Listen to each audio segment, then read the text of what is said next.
दोस्तों, मैं पलफाज कहानियाँ सुनाती हूँ। पलफाज के छोटे से गांव में आपका स्वागत है। पलफाज एक पहेली।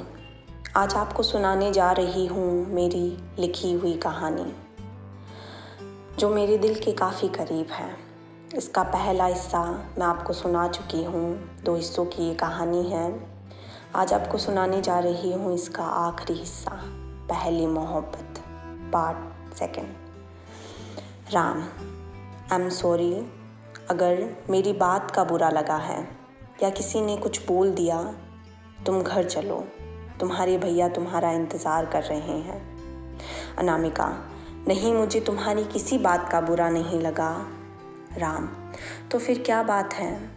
अनामिका, एग्ज़ाम स्टार्ट हो गए हैं, मैंने कुछ नहीं पढ़ा। अगर मैं फ़ेल हो गई तो भैया से क्या कहूँगी? राम, सर कुछ नहीं बोलेंगे, तुम घर चलो। अनामिका, नहीं, तुम यहाँ से जाओ। राम ने सोचा ऐसे तो अनामिका मानेगी नहीं। राम ने कहा, चलो मैं तुम्हें पढ़ा दूंगा, अभी बस तुम घर चलो। अनामिका ने मासूम सा चेहरा बनाकर कहा, मुझे अकाउंट नहीं साइकोलॉजी पढ़नी है, ताकि पता चल सके कौन किसके बारे में क्या सोचता है। इतना कहकर राम के पीछे बैठ गई। सफ़र लंबा था, रात होने वाली थी। हवा का असर मानो या राम और अनामिका के बीच बढ़ रही नज़दीकियाँ जैसे अलग ही करवट ले रही हो। वैसे भी कहते हैं, इश्क उम्र और जात नहीं देखता, अगर फना होना है तो भी अपना घर बार नहीं देखता। राम को पता लग गया था उसकी बातों से कि पढ़ाई वाली तो कोई बात है नहीं। अब राम थोड़ा और सख्त हो गया उसके साथ, पर क्या करे जब कोई दिल के हाथों मजबूर हो। राम ने कहा, हर उम्र में मन के कुछ उतार चढ़ाव होते हैं, जैसे तुम सोच रही हो फसाने अपने बराबर के लोगों के साथ होते हैं।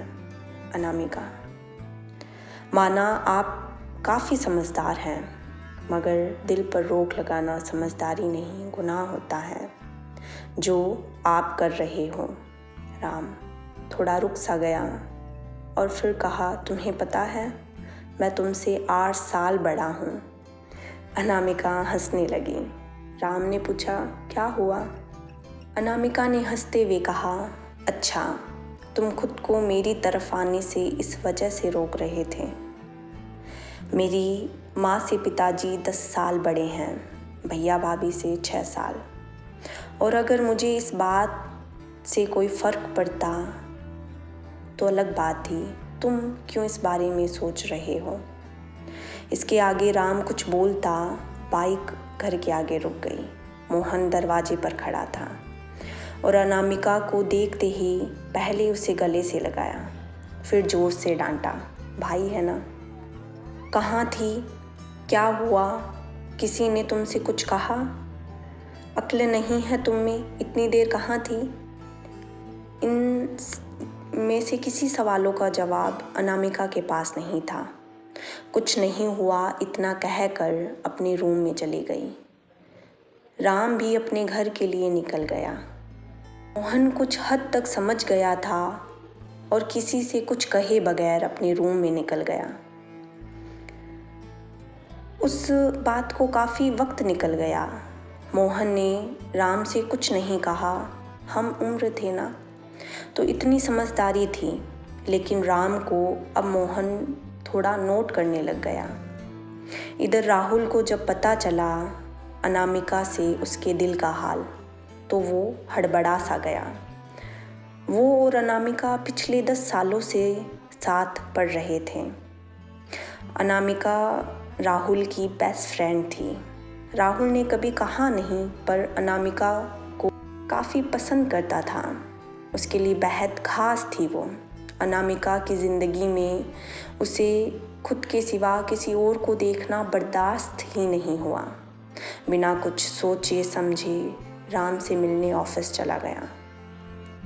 इधर मोहन अपने कैबिन में बैठे थे, काम कर रहे थे। अचानक उन्हें ज़ोर ज़ोर से बोलने की आवाज़ें सुनाई दी। दौड़े दौड़े गए तो आगे राहुल राम के कैबिन में उनसे ऊंची आवाज़ में बोलते हुए सुनाई दिया। केबिन बंद था तो साफ तो कुछ सुनाई नहीं दिया। मोहन ने अंदर जाकर देखा तो राम चुपचाप खड़े थे और राहुल उन्हें बोले जा रहा था। मोहन को देखकर राहुल चुप हो गया। मोहन, क्या हुआ? राहुल, तुम यहाँ कैसे? राम को तुम कैसे जानते हो? राम से ऐसे क्यों बात कर रहे हो?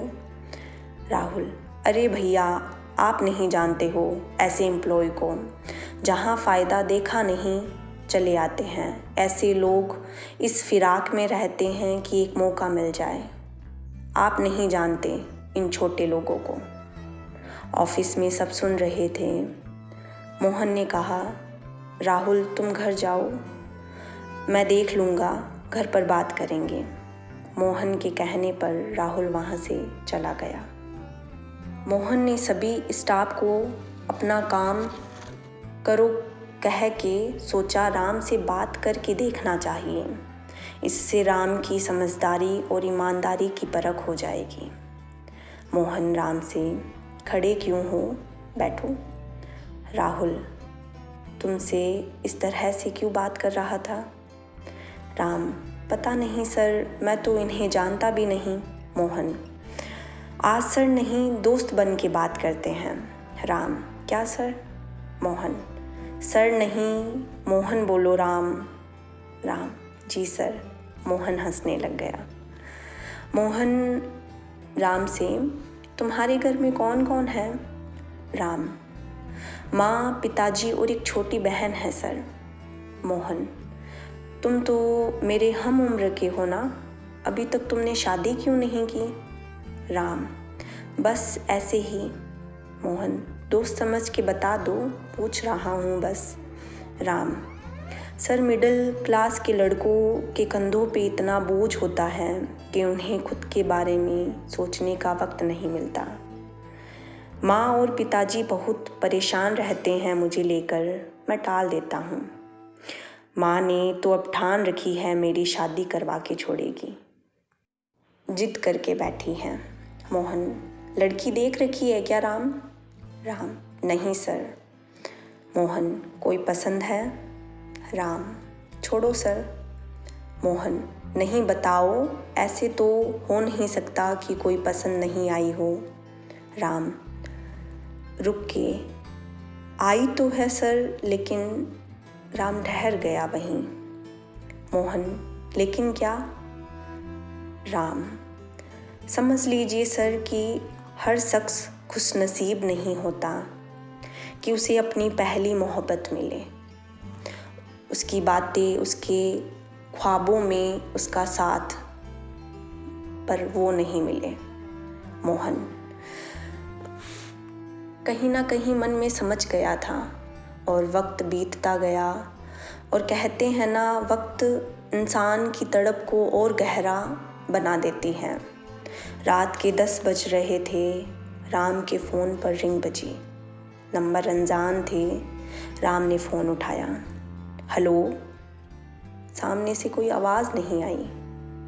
यह खामोशी उस पहली मुलाकात की तरह थी, जैसे सामने जाना पहचाना हो कोई। राम ने फिर पूछा, हेलो, कौन? धीमी सी आवाज़ में सहमी सी, अनामिका। हाय, मैं अनामिका। फिर जैसे दोनों की तरफ सन्नाटा छा गया हो। इस खामोशी से निकलकर राम ने पूछा, इतनी देर रात क्या हुआ अनामिका, सब ठीक है? अनामिका, नहीं, सब ठीक नहीं है। तुम किस तरह के इंसान हो? तुम्हारे सीने में दिल नहीं है, या है भी नहीं? अपने दिल को इतना भी ना सताओ कि बाद में वो तुम्हें दुहाई दे। अनामिका राम को बातों बातों में न जाने क्या कह गई। राम बस अनामिका की बातें सुन रहा था, जैसे उसकी आवाज़ सुनते ही वह वहीं ठहर सा गया हो।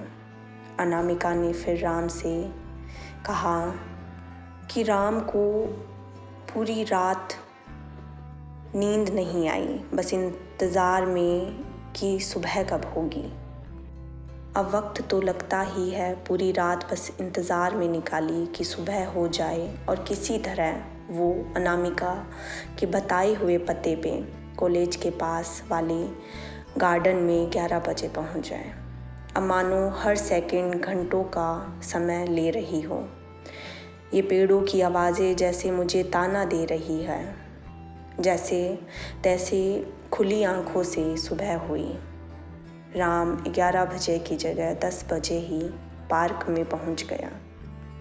जैसे उसे लगा अगर देरी हो गई तो अनामिका उसे फिर हमेशा के लिए छोड़ के चली जाएगी।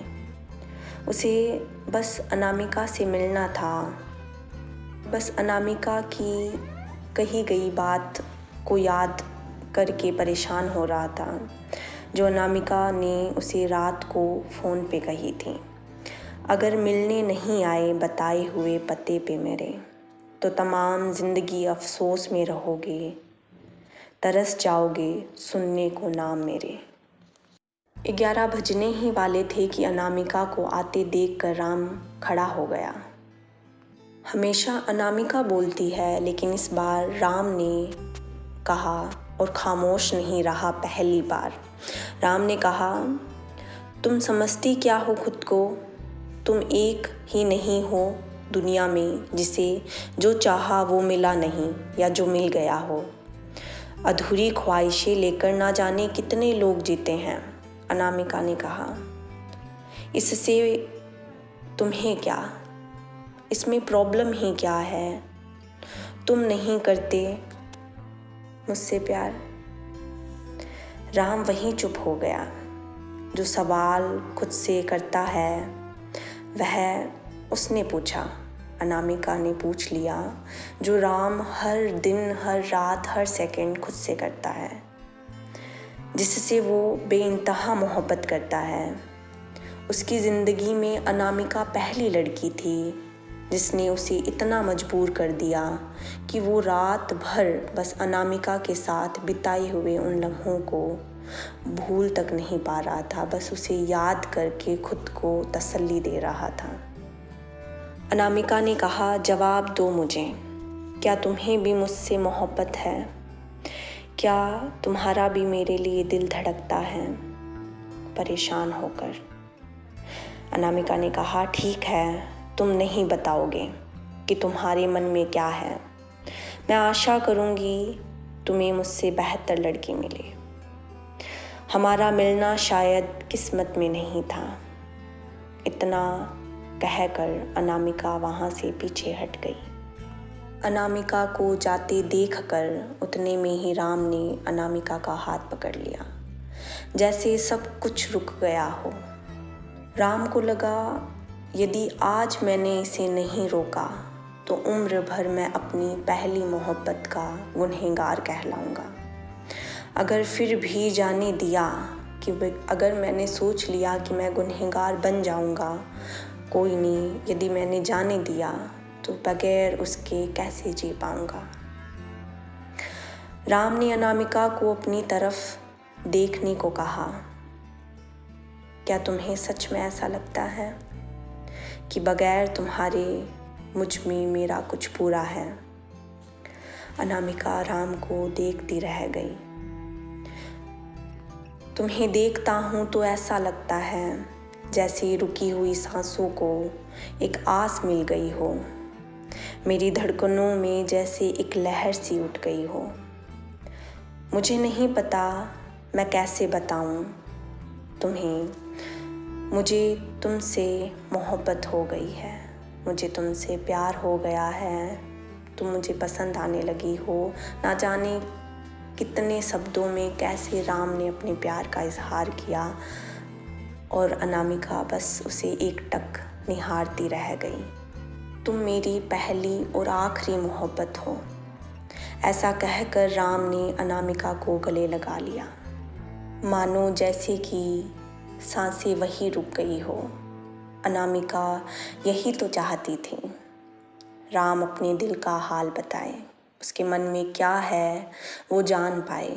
अनामिका ने न जाने कितनी बार राम से अपनी मोहब्बत का इजहार करने चाहा, पर राम ने एक बार नहीं सुनी, क्योंकि उसे थोड़ी झिझक थी कहीं अनामिका उसे मिलेगी या नहीं।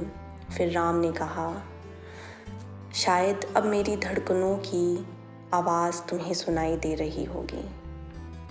जब गले लगाया अनामिका को तो अनामिका से कहा, शायद मेरी धड़कनों की आवाज़ अब तुम्हें सुनाई दे रही होगी। बगैर तुम्हारे रहना मैं सोच भी नहीं सकता। जब मैंने तुम्हें पहली बार देखा, वो पहली मुलाकात मुझे आज याद है। जब मैंने तुम्हें पहली बार देखा था, उसी वक्त मुझे तुमसे प्यार हो गया था। तुम मेरी पहली मोहब्बत हो और मेरे दिल में तुम्हारे सिवा कोई नहीं है। अगर मुझे जीना है तो तुम्हारे साथ, रहना है तुम्हारे साथ, मोहब्बत करनी है तो तुमसे करनी है, शिकायत तुमसे, बस तुम्हारे साथ, तुम्हारे बगैर कुछ नहीं, बस तुम्हारा साथ चाहिए। माना मैं थोड़ा सहमा सा और शर्मीला सा हूँ, जो लड़कियों को होना चाहिए। तुम बेफिक्र, बिना कुछ सोचे समझे बोलने वाली, मगर मैं आज बता रहा हूँ तुम्हें अपने दिल का हाल। मुझे तुमसे बेइंतहा मोहब्बत है, तुम मेरी पहली मोहब्बत हो। दोस्तों, यह थी राम और अनामिका की प्रेम की कहानी, पहली मोहब्बत का पूरा भाग। तो दोस्तों, मैं यूं ही मिलती रहूँगी आपको यूट्यूब की इस दुनिया में, हर बार नई कहानियों के साथ।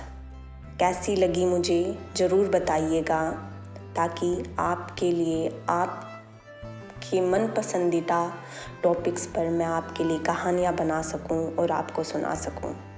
मुझसे सीधे जुड़ने के लिए कई रास्ते हैं। मैं इंस्टाग्राम यूज़ करती हूँ। मेरा इंस्टाग्राम पेज है पलफाज एक पहेली, PALAAFAAZZ। अभी चलती हूँ, फिर मिलूँगी एक नई कहानी के साथ। पलफाज एक पहेली, एक बार फिर PALAAZZ। Thank you.